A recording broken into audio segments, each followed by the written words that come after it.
Hello there, my name's Brandon and I make pictures out of tiny squares. And today I'm going to be designing my own copy ability for Kirby.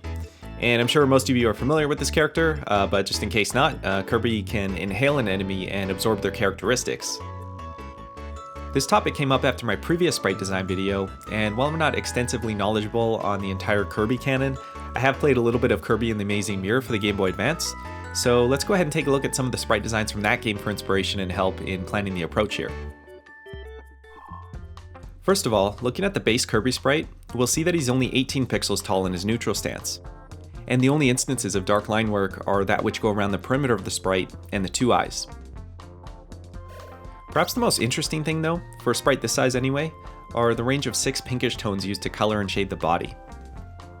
If we zoom in on the shaded portion toward the bottom, we can see that some of the colors are there to work as in-between tones that soften the transition between two broader steps of shading. Using a wide range of tones in this way offers a lot of control over the way the contouring reads from a distance, and it's a rendering style I'm going to keep in mind for my design approach today. When it comes to the copy abilities, there can be quite a range in terms of how Kirby's acquired power is interpreted from the enemy design, or vice versa. Sometimes there's a very literal translation, such as how the Cupid and UFO abilities reflect features of that enemy sprite. But sometimes it's a little bit more interpretive, such as how absorbing the penguin enemy doesn't turn him into an actual penguin, but rather that it gives him the ice ability. So there's still that obvious link to that enemy, but I like how there's a bit of distance from being so literal. I think the best approach for coming up with a new ability is going to be to focus on what we want the final Kirby form to look like, and then work backwards to find a suitable enemy sprite design to tie it to. To begin, I'm going to create my own base Kirby sprite from scratch, just so that I can practice that rendering style, and also so that I'll have something neutral to work from for making the ability sprites. Kirby's design breaks down easily into simple shapes, so I've used a circle size of 16 pixels for the body, and then 5 pixels for the hands and feet. After that, I delete the interior pixels and draw in the two eyes, and this will generate similar line work to what we saw in the Game Boy Advance example. From here, I'm using the eyedropper tool to assess colors from across these various reference images, and with that, I'm just trying to find some approximate or average values that I can use in my design.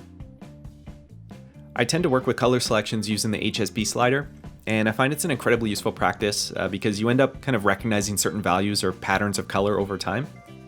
So in this case, we can recognize how the purpley pinks are toward a hue value of 300 on this scale, whereas the reddy pinks are closer to 350.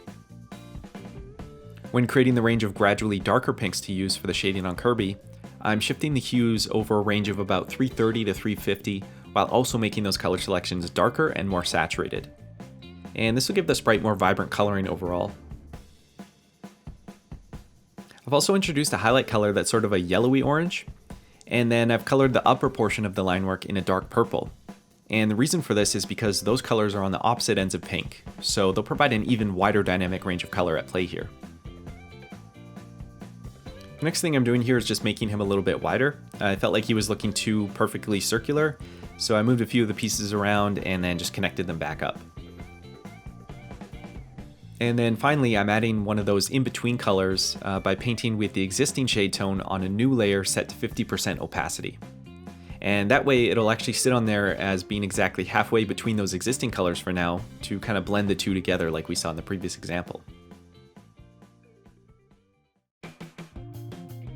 Okay, now that I've got the base Kirby design, it's time to brainstorm a few ability ideas. And then I'm going to choose one of them to follow up on for a final presentation. For the first idea, I wanted to find a bit more of a sci-fi oriented design, rather than something that was elemental or fantasy based. So I'm doing this cyborg Kirby with an eye scanner kind of thing, sort of like the Scouter from Dragon Ball Z, or like the character cyborg, I guess. Ultimately, this one's kind of similar to Laser Kirby, which already exists in this game. But I do like this look with the shoulder pad and the different colored shoes, and perhaps, he could have different kinds of attacks anyway.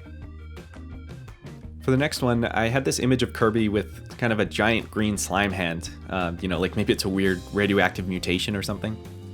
Either way, I think the green works as a really nice contrast to his main color, and I even used some of that green as kind of war paint on his face rather than the typical blush.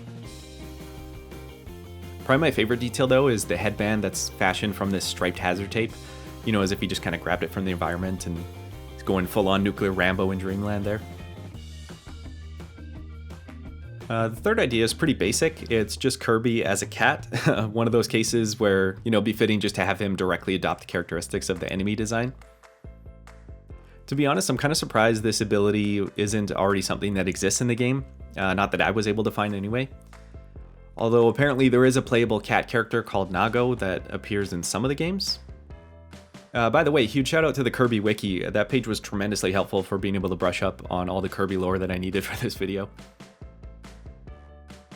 And the last idea here is going to be a construction worker Kirby. I noticed that Kirby tends to wear a lot of hats, literally, and so I was trying to think of a hat design to explore, and this idea kind of popped into my head and onto his. I think there'd be some cool things to explore with special attacks that use tools or maybe even through building things with this one. So here's a small summary of where we're at right now. And like I said, I wanted to just choose one of these ideas to explore a bit more and do a little bit of animation work. It was a really close call for me between Radioactive Kirby and Construction Kirby. And I've decided to go with Fallout Boy here because I thought it'd be fun to animate a punch with that slime hand. In order to structure a punch animation, I'm doing some planning first using simple shape outlines to template out how I want the animation to feel when it's complete. Even though it could seem like extra work, it generally saves a lot of time to rough out character animations in some way like this, either using outlines, shapes, silhouettes, anything like that. Because it'll actually provide you with a general sense of the animation rhythm before you invest the time in rendering each sprite in that sequence. For the punch here, I've templated out a simple 4-frame sequence. I have the hand look kind of bouncy and slightly float out from the body. I just thought that'd be kind of a neat look for the radioactive slime arm to act like that. But at this point, I kind of wanted to see some more snappiness out of that punch, and I realized that if I just swapped frames 3 and 4, I'd have him getting to that extreme pose much faster after the windup, and then following through with the pullback after that. So you can see with this comparison that the original sequence does have a nice kind of soft bounciness to it, but by flipping those last 2 frames, we've now got a much snappier punch that feels like it'll have more force behind it. Now, in order to render the final sprites of this sequence, we're going to start by tracking some of the key sprite features before applying all the extra colors and shading. Again, just to make sure we're getting a good read from a simplified version before we make it more complex. So with this animation, it'll be important to place down Kirby's eyes and mouth, as well as the orientation of the fist throughout the punch. After filling in those shapes with the general fill color of each component, I've added this line work to try and find those features throughout each of the 4 frames. And I've also worked out a simple representation of where his headband will be flapping along as well. And it's a little quick to be able to tell at this frame count, but I've tried to make it look as if his fist is rotating 90 degrees throughout the punch as well.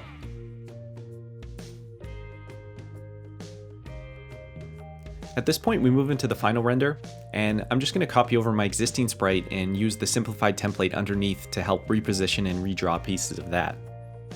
And then obviously just make sure that everything is connected back up and reading properly. One of the stylistic decisions I made on this sprite was that I'm using colored outlines towards the top of the sprite, with the darker outline just being around the bottom.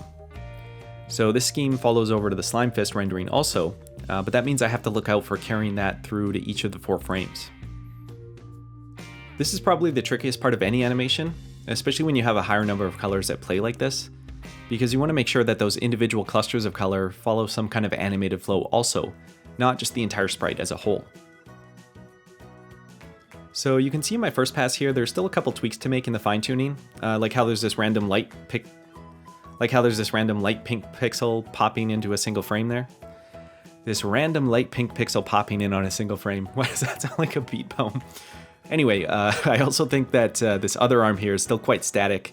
There's not really a defined rhythm to it, and so that needs a little bit of work also.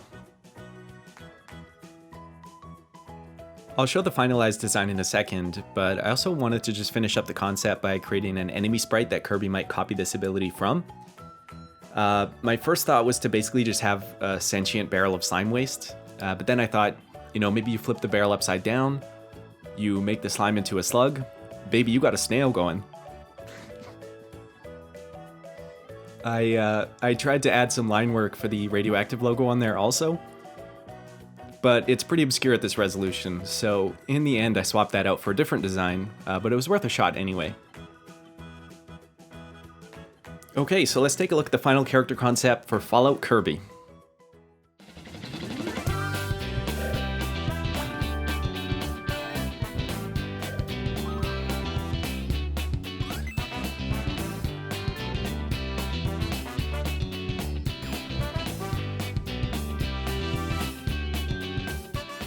Alright, so to finish this up, I've attempted my own little inhale sprite just to give the full story of that copy ability mechanic. It's a little creepy to look at just as a static frame, but I think it gets the job done. Also, for the animation, you can see I've corrected that arm movement by having it kind of swing back in this sort of pinball flipper motion, and that works as a nice counterpoint to the forward punch. Alright, let's close out here with a quick CRT time. So thank you for watching, and take care and keep it square.